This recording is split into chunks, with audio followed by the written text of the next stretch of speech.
they've always said, it's always been argued that it's so hard to write a good Superman comic, let alone a movie, because he's powerful.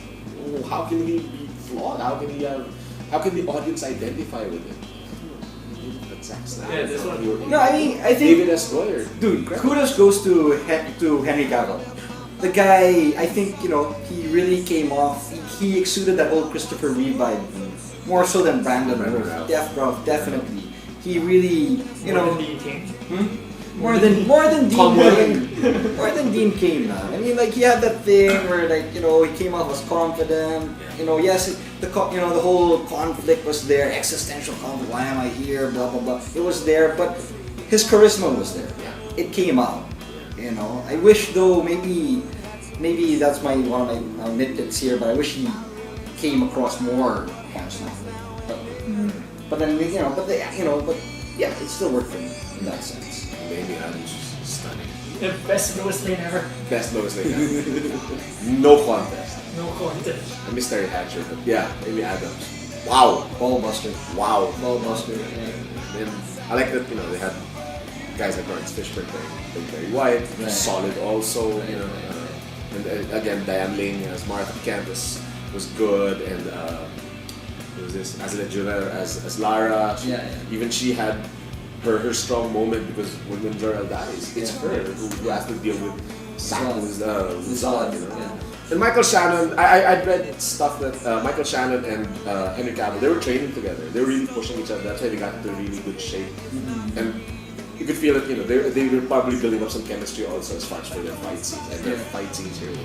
That was a long fight scene, and it was the kind of fight scene that we've been praying for a good Superman. Exactly. Because the last fight scene that was kind of like this in a Superman movie was Superman 2. Yeah. Which was against Zod and Ursa and Donnie. Right. The classic Terrence Stamp. And I was just throwing cars around, billboards that were made of paper. given the budget at the time, the type of special effects, I understand That that was the best they could do. the best they could do. And even when we were kids, we were like, wow, that was kind of cool. But now you've been seeing films like what's that movie with telekinesis that you watched? The one with The documentary. the found footage film. Chronicle. It had some Superman-like fights going on. Yeah. Matrix. The third Matrix, Matrix yeah. film had that kind of effect. And we were at the back of my mind, then I was thinking, Superman like this. But I think of all the comic book movies, this one translated the action scenes from paper to film the best. Like the scale, the speed, Destruction. the Speed. Yeah, how you feel the speed of the characters and the flight, how you feel the feeling that you get Exactly. watching the comic, and how you imagine it in your head. It was hardcore, man. This was the best translation. This is like blockbuster action, widescreen action you can ever get. Incredible action here. And I mean, I was really for a while worried, I had my reservations of Zack Snyder. Because if you see 300, if you see Watchmen, even if you see Sucker Punch, you can't help but see the blue screen in the back. Right. And here it came off as naturalistic. The action was so, I wouldn't say it's realistic, but it's just there, and it pulls you in. You accept it for what it is, and it's just wow. I mean, I have to admit, this first hour, but that last hour, that action climax, worth it. Definitely worth it. I was telling JV at the end, there was more collateral damage in that movie than any of the comics I've read. Oh yeah. Any of the comics I read. And I've never seen Superman actually take out so many buildings. Destroyed Smallville, they destroyed Metropolis, Yeah. they destroyed like part of the Indian Ocean. I think after they do a head count, like a Terraforming. body count, that's a lot of dead Massive. people for a Superman movie. Exactly. He saved more people than For people that were killed. People who killed in those buildings. And then I gotta give props to Hans Zimmer. I have my reservations because John Williams is That's a classic Superman That's a March. classic theme. But Hans Zimmer is an Academy Award winner, and he's done movies like Gladiator and the Batman trilogy of Christopher Nolan. That theme song was rousing. It had that farm boy element at the start, the little piano. And as the action built up, and everything's blaring, and you really, wow. So, and I had been listening to that theme already yesterday, and I was really getting to the mood to watch this film.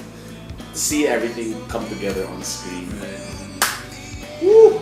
Movie board. Yeah. Absolutely. Absolutely. He might have had a movie orgasm Yeah. too, but you know. Yeah. Although I'm kind of surprised with a bit of. We're gonna go into spoiler territory here. There's some surprising changes. Like I'm surprised about Lois Lane discovering who Clark Kent is, and even the whole Clark Kent persona as a reporter comes in late in the game. Yeah. You know, it's all. I guess it's good in a way because it's like you don't want to put all your eggs in one basket. You want to like tease them out for for the end. Yes. You know, and even the whole no Lex Luthor here. Yeah, just to throw away with LexCorp, Yeah. But I like that they also gave us like little bits like LexCorp and found out that Mackenzie Gray was Jax Ur, who was one of the Kryptonian under Zod there. Because Mackenzie Gray was on Smallville, he was like a dying clone of Lex Luthor. So when he was cast, I thought apparently not, but still it's Jax Ur is a comic and cartoon Superman villain. And Feora was also the same. Yeah, she's really old school, I hear. Yeah. And they had her do a lot. Where is she from? From the comics and cartoons. So in Superman the Animated, the one with Tim Daly as Superman, Feora was with Jax Ur. Zod wasn't really there in the animated. He never showed up. So. I don't recall. Jax Ur was the villain, but everyone resonates with Zod because Terrence Stamp is such an awesome character, and Michael Shannon was so good. Oh yeah. So good as Zod. I mean, I'm already a fan from Boardwalk Empire, but here he doesn't do it over the top. Yeah. It's controlled fury. Yeah. It's always measured fury, but it's like the type of he's like a volcano, just about to explode. Yeah, and you could feel that when he finally found his heat vision and stuff. And it's very purposeful. The character is very purposeful. Yeah. If I